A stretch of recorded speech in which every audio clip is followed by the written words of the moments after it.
Lero tikukamba za skill number 3 imene ili content creation, imene no tionekirane kuti ndi zinthu ziti ndi ziti zimene tikuyenera kuti tiphunzire, komanso skill imene ingatithandizire bwanji kuti tizipeza ndalama. Ndiye kaphunziridwe kake nkokuti mukuyenera muphunzire video editing. So content creator amene kuti azidziwa video editing, cause ma contents amafunika kuwapanga edit kuti azioneka bezina zake zapo cause kuli ma content ena amafuna editing ya mphamvu, ndi pali enanso amafuna yochepa. Pano chachikulu nchokuti editing iyo imafunika kuti ikhalepo. China nchokuti usanayambe kaya ndi Facebook page, kaya ndi YouTube channel, kaya ndi TikTok account, iwe ufuna ukhale content creator. Chachikulu chimakhala chokuti iwe unguze kuti kodi ku account yangayo ndizipanga kozotani, cause kuli mitundu yambirimbiri ya ma contents. Mutha kumatenga ya storytelling, kaya muziphunzisa, kaya muzipanga ma comedy. So ndangochula pochepa chabe, komano zilipo zinthu zochuluka. Ndi tingoyeleza kuti ya storytelling. Wani ukamasankha content imene ufuna kuti uzipanga, ukuyenera kuti usankhe content imene iwe yotha kumakwanisa kumatulusa beti ma content tabo ma videos tokuti anthu akaonera azitifira kuti azithamwina kukupanga follow ndazi zake. So osangotenga chinthu chokuti ndangoona wina wake akupanga, cause utha kutenga tingoyeleza kuti wasankha storytelling ndiye uthangopeza kuti wakamba nkhani zochepa chabe, wabweresa panopa, waposta komano pakuthapa masiku content imafika pokuti ikusowa.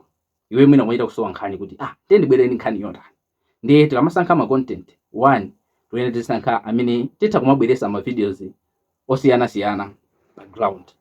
Ndiye skill imene iyi ndiyo kuti mukaphunzira zimene zozo komanso mwasankha content imene mufuna muzipanga, mwaphunzira video editing, ka designing yeso pang'ono mutha kuphunzirako, cause ngati YouTube channel kwambiri mafunika be ka thumbnail kako kazikhala be ka picture kena yeko kuti kopasa chikoka. Ncholinga chokuti anthu azipanga view video yako, cause zimasiyana.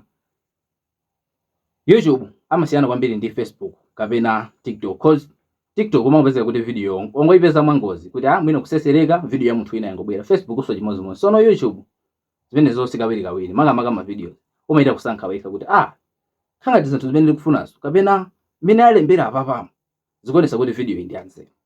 Ndiye timayenera kuti ma thumbnail tiziyapanga design ibe zokuti zachikoka zija.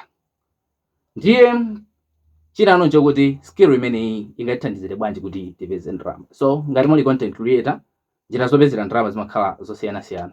Tingoyerekeza ineyo kamlanchiteki munthu atha kundipeza kuti amweni ndili ndi nyimbo, ife ndi company tikufuna kuti tilengezesepo malonda anu pa page panopo, tizikupasani mwakuti mukapanga zakuti kupasani zakuti. So imenenso ndi njira imene ingatithandizire kuti mwina tizipeza ndalama pa page pathu. So njira zinaso zokuti umapanga monetize ma account yathu, cause TikTok amalipira, Facebook amalipira, YouTube so amalipira. So njirazo zilipo zosiyana, cause atakulipirani kuma views, kaya ma gift, kaya ma stars, ndi zile zonse zimakhala ndi requirement yake. Komano requirement yayikulu imakhala ma followers. So ku TikTok kapena ku Facebook amafuna ma followers kuti ukhale ndi ma followers mwakuti ndi kuti program itheka. Ku YouTube imafuna ma subscribers kuti mukafikisa ma subscribers tingoyeleza 1000 ndi kuti ayamba kumakulipirani ku ma views. Ngakhale Facebook kunoko ku Malawi monetization kulibeko, komano kuthekerako kuti titakumapanga ndalama kumakhalawo ife kuti umatha kugwisa ntchito anthu amene ali maiko kuti ali eligible. So YouTube monetization iso kulibeko, komano ndiyo kuti imatilolaso kusintha ziko limene tikukhala. Nzokuti zili konku ku YouTube sizivutaso, ndiye kusonyeza kuti Malawi kunobe tinganebe kuti imalipira, cause si process iso yovuta kusintha kwakeko. Ndiye njirazo ndi zambirimbiri zokuti mutha kupanga ndalama ndi content creation. Ndiye skill imene ndabwera nayo ndi imeneyo. Ndengati mufuna kuti mwina mulibiretu idea iliyonse ya content creation, komano mufunisisa mutaphunzira, mutha kutihala kuti mwina muphunzire nawo. Ngati mungonera pa Facebook, so mutangopita pa page po pa profile ndiye kuti mupezapo apo WhatsApp button. So WhatsApp button amene mukangopanga click ndiye kuti kupangani redirect WhatsApp inbox kokuti mukatumiza hi ndiye kuti andipeza ineyo. Ngati muonera ku TikTok mukapita pa profile panga mukapanga click link iyi musankha apa pa WhatsApp me, ndekuti mukapanga click pamene popo ikupangana redirect ku WhatsApp inbox kwanga, ndekuti mutha kunditumizira message. Basi ndiye tionanenso ku video yotsatira imene tizabwere ndi skill number 4.